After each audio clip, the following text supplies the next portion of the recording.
তারা যে সমস্ত খেজুর কিনে থাকে তার একটা কমিশন এখানকার ড্রাইভার এবং কন্ট্রাক্টররা পেয়ে থাকেন। এই কারণে এক একজন ড্রাইভার আপনাকে এক একটি খেজুরের বাগানে নিয়ে যাবে।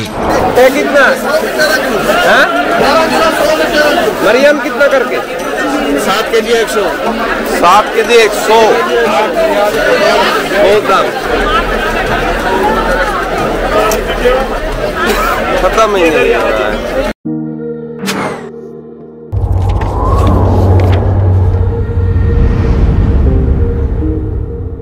আসসালামু আলাইকুম ওয়া রাহমাতুল্লাহ। উমরা হজ পালনের উদ্দেশ্যে যারাই মদিনা শহরে আসেন তারাই ইসলামের ইতিহাসের দর্শনীয় সমস্ত জায়গা জিয়ারার উদ্দেশ্যে বের হন। গত পর্বগুলোতে আমরা আপনাদেরকে মসজিদে কুবা, মসজিদে কিবলাতাইন, মসজিদে আরিশ এবং বদরের মাঠ সহ আরো অনেক দর্শনীয় জায়গাসমূহ ঘুরিয়ে দেখিয়েছি। আজকের পর্বে আমাদের গন্তব্য হচ্ছে মদিনা শহরের বিখ্যাত সমস্ত খেজুরের বাগান। আমরা এখন খেজুরের বাগানে চলে এসেছি। আমরা এখন খেজুরের বাগান দেখব। এখানে খেজুরের বাগান ঘুরে দেখার পাশাপাশি খেজুর কেনার সুযোগও রয়েছে। মূলত এখানকার খেজুর বাগানগুলোই এরকম ভাবেই তৈরি করা হয়েছে, আর এজন্যই এখানে বেড়াতে আসা হাজী সাহেবগণ খেজুরের বাগান দেখার পাশাপাশি চাইলে এসব বাগানের পাশে গড়ে ওঠা দোকান থেকে খেজুরও কিনতে পারেন। যদি দামে একান্তই অনুকূল হয় তাহলে আমরাও কিছু খেজুর নিয়ে নেব ইনশাআল্লাহ। আমরা এখন এখানে একটা খেজুরের বাগানে এসেছি। এখানে চাইলে আপনারা খেজুর কিনতে পারেন। এখানে বিভিন্ন গাড়ি লোকজনকে এখানে নিয়ে আসে, তাদের কিছু কমিশন পায়। মূলত সৌদি আরবের বেশিরভাগ ড্রাইভারই পাকিস্তানি এবং বাংলাদেশি। প্রতিটি ড্রাইভারের সাথেই খেজুরের বাগানের মালিকের সাথে একটি যোগসাজশ থাকে। যে সমস্ত হাজী সাহেবগণকে তারা নিয়ে আসেন তারা যে সমস্ত খেজুর কিনে থাকে তার একটা কমিশন এখানকার ড্রাইভার এবং কন্ট্রাক্টররা পেয়ে থাকেন। এই কারণে এক একজন ড্রাইভার আপনাকে এক একটি খেজুরের বাগানে নিয়ে যাবে। মূলত ড্রাইভার এবং কন্ট্রাক্টরের সাথে যেই বাগানের সাথে সুসম্পর্ক রয়েছে সেই বাগানই আপনাদেরকে নিয়ে যাবে। গতবার 2019 সালে আমরা যখন হজ করতে এসেছিলাম তখন নবীজির খালার খেজুরের বাগানে আমাদেরকে নিয়ে যাওয়া হয়েছিল, আর এবারে আমাদেরকে অন্য একটি বাগানে নিয়ে আসা হয়েছে। পরে আমরা জানতে পারলাম এগুলো সবই ড্রাইভারের কারণে। তাকে বারবার বলা সত্ত্বেও সে ওই খেজুরের বাগানে আমাদেরকে নিয়ে যায়নি। পরে বুঝতে পারলাম এখান থেকে সে কমিশন পাবে, এই জন্যই সে ওই বাগানে আমাদেরকে নিয়ে যায়নি।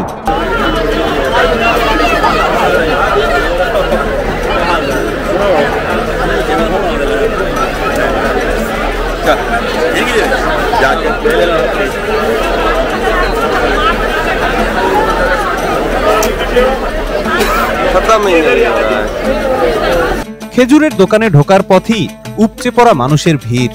এখানে যারা এসেছেন তাদের বেশিরভাগই পাকিস্তানি। এতটা ভিড় আমি আমার জীবনে আর কখনো দেখিনি। এর আগেও অনেক খেজুরের বাগানে ঘুরতে গিয়েছি, কিন্তু এরকমের ভিড় আমি আমার জীবনে আর কখনো দেখিনি। যেন মনে হচ্ছে আজকেই তারা ওমরা শেষ করে বাড়ি ফিরে যাবেন, তাই শেষ খেজুরটা এখান থেকেই কিনে নিয়ে যাচ্ছে। আর মদিনা শহরে কোনো খেজুরই পাওয়া যায় না। আসলে অনেক ক্ষেত্রে এখানের তুলনায় মদিনা শহরে খেজুরের দাম অনেক কম।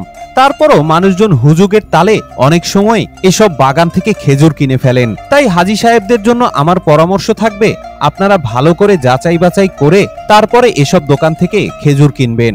চলুন তাহলে দেখে নেওয়া যাক এখানকার খেজুরের দাম আসলে কেমন। 11 কিলো 100 রুপি। 11 kilo 100 rupee. এটা কিন্তু সবচেয়ে ভালো খেজুর। একটা খায়া দেখেন।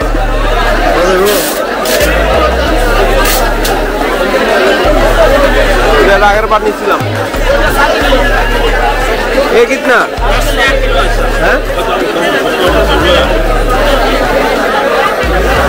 10 रियाल किलो। ये भी 10 रियाल किलो। 10 रियाल किलो। भाई साहब आजवा कितना? आजवा 35 रियाल किलो। 35 रियाल, बहुत महंगा। যতটুকু আমরা দাম দেখলাম তাতে মদিনা শহরের তুলনায় এখানকার দাম অনেকটাই বেশি। তবে আজোয়া খেজুরের দাম কিন্তু এক এক জায়গায় এক এক রকম। এটার কারণ হচ্ছে এর কোয়ালিটির উপরে নির্ভর করে এর দাম 15 রিয়াল থেকে শুরু করে 100 রিয়াল পর্যন্ত হতে পারে। মূলত আজোয়া খেজুরটি যত পুরনো হবে তত এর দাম কম হবে, আর যত নতুন খেজুর হবে তার দাম তত বেশি হবে।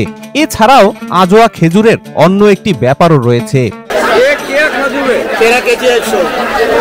इसका नाम क्या है? रबिया रबिया। रबिया है, रबिया रबिया। मरियम कितना करके? 7 केजी 100। 7 के जी 100। बहुत दाम। आजवा कितना? आजवा 40 रियाल का किलो है ये। 40 रियाल। इतना महंगा। মূলত মদিনা শহরে যেসব আজোয়া খেজুর পাওয়া যায় এগুলোর দাম একটু বেশি হয়। এর কারণ হচ্ছে এখানে ব্যবহৃত পানি।